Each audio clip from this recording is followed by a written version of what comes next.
కలికాలం అంటే ఇదేనేమో. చద్దన్నంకి సూపర్ క్రేజ్ ఉందట. అది ఎక్కడో ఏంటో మీకు కూడా తెలుసుకోవాలని ఉంది కదా. సో పెద్దల మాట సద్దన్నం మూట అంటారు. అంటే పెద్దవాళ్ళు ఏం చెప్పినా మన మంచి కోసమే చెప్తూ ఉంటారు. ఇప్పుడంటే మనకు బ్రేక్ఫాస్ట్లో ఇడ్లీలని, దోశలని, వడలని ఇవే తింటున్నాం ఎవరమైనా సరే.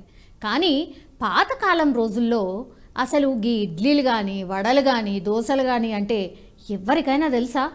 అప్పట్లో అందరూ ఓన్లీ చద్దన్నమే తినేటోళ్ళు. అంటే రాత్రి వండిన అన్నాన్ని ఉల్లిపాయతో కలిపి పెరుగు లేదా నీళ్ళల్లో నానబెట్టి ఉదయాన్నే తినేటోళ్ళు. దీన్నే చద్దన్నం అంటుండే. ఇది తింటే ఎన్ని లాభాలో అసలు మీకు తెలుసా? రోగాలు రాకుండా దీనికి మించిన సూపర్ ఫుడ్ ఇంకోటి లేనే లేదట. అందుకే ఇప్పుడు మన దేశంలోనే కాదు, విదేశాల్లో కూడా పల్లెటూరి బ్రేక్ఫాస్ట్ చద్దన్నంకు మంచి డిమాండ్ ఉంది. అక్కడ డబ్బులిచ్చి మరీ చద్దన్నంను కొని తింటున్నారు. అదెక్కడో ఏంటో తెలుసుకుందాం. కరోనా మహమ్మారి చాలామందిని మళ్ళీ పాతకాలం అలవాట్ల వైపే తిప్పేసింది. మనందరం కూడా మాట్లాడుకుంటూనే ఉన్నాం కదా దీనికి సంబంధించి. ఒకప్పుడైతే గ్రామాల్లో అక్కడక్కడ మాత్రమే కనిపించే ఈ చద్దన్నం కల్చర్ ఇప్పుడు నగరాలే కాదు విదేశాలకు కూడా బాకిపోయింది. అందుకే ఇప్పుడు కొన్ని 5 స్టార్ హోటళ్లలోనూ చద్దన్నంని స్పెషల్గా వడ్డిస్తున్నాయి. ఆన్లైన్లో కూడా చద్దన్నం స్పెషల్ మెనూ లిస్ట్లో ఆల్రెడీ చేరిపోయింది.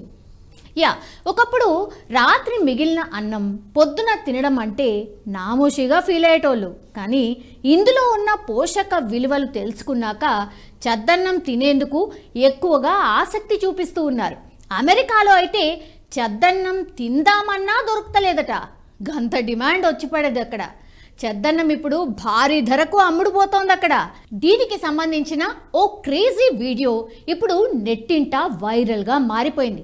అమెరికాలోని ఓ స్టోర్లో చద్దన్నం దాదాపు 1000 రూపాయలు అమ్ముతున్నారు.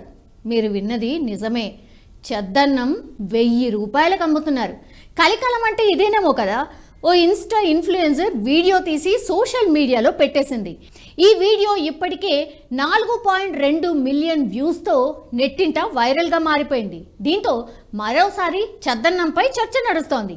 ఇంతకీ న్యూట్రిషన్స్ పరంగా చద్దన్నం తింటే ఎలాంటి ప్రయోజనాలు ఉన్నాయో ఒక్కసారి తెలుసుకునే ప్రయత్నం చేద్దాం. అసలు చద్దన్నంలో ఐరన్, కాల్షియం, పొటాషియం పుష్కలంగా ఉంటాయి. అల్సర్స్ అండ్ పేగు సంబంధ సమస్యలు ఉన్న వారికైతే చద్దన్నం ఒక పరమ ఔషధంలా పనిచేస్తోందట. ఇక యాంగ్జైటీని దూరం చేయడంతో చద్దన్నం కీ రోల్ పోషిస్తోంది.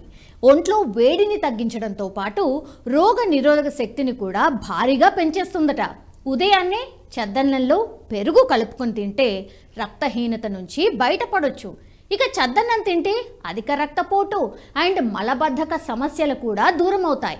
ఇక ఎదిగే పిల్లలకు చద్దన్నం మంచి పౌష్టిక ఆహారంగా కూడా ఉపయోగపడుతుంది. ఇక తరచూ చద్దన్నం తింటే బద్ధకం కావచ్చు, లేదంటే నీరసం కావచ్చు, పూర్తిగా లేకుండా ఉంటుంది. ఇక సరే, అసలు చద్దన్నం అంటే ఏంటి, ఎట్లా తయారు చేయాలి అని డౌట్ ఉన్నోళ్లకు ఎట్లా చేయాలనో ఓసారి చూద్దాం. ఏం లేదు, రాత్రి మిగిలిన అన్నాన్ని మట్టి పాత్రలో ఉండలు లేకుండా పొడి పొడిగా చేసి ఉంచుకోవాలి. దీంట్లో అన్నం మునిగేంత వరకు నీళ్లు పోయాలి. ఆ తర్వాత కొన్ని గోరువెచ్చని పాలు, పెరుగు, 4-5 పచ్చిమిరపకాయలు, కొంచెం ఉప్పు వేసి కలియబెట్టేయాలి.